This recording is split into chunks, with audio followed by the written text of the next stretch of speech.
Understanding cutoff time in everyday English. Hello, everyone. Welcome back to our channel where we make English easy and fun to learn.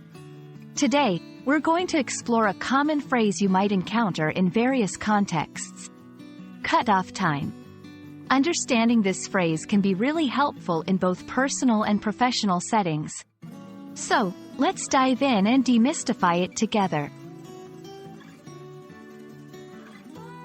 Cutoff time refers to a specific point in time after which a certain action is no longer possible or acceptable. It's like an invisible deadline that you need to beat. Imagine a line drawn in time, and once the clock hits that mark, certain opportunities or options are no longer available.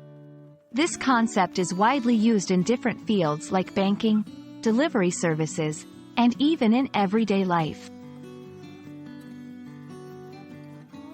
Let's see how cutoff time plays a role in our daily lives.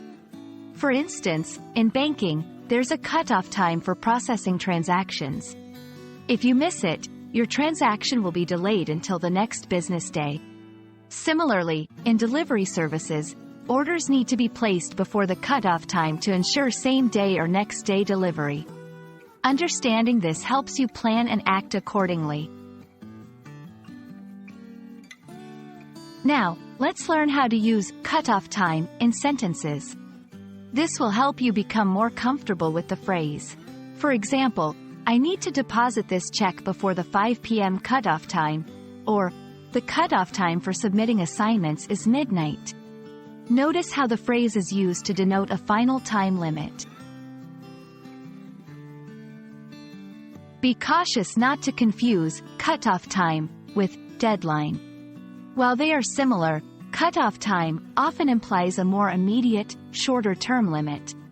For instance, a deadline might be the end date for a project, whereas a cutoff time could refer to the last moment you can request changes to that project.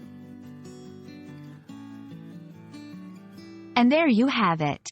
Cutoff time is a straightforward yet crucial concept in the English language, especially when dealing with time-sensitive matters. We hope this video has shed some light on its meaning and use. Don't forget to practice using it in your conversations.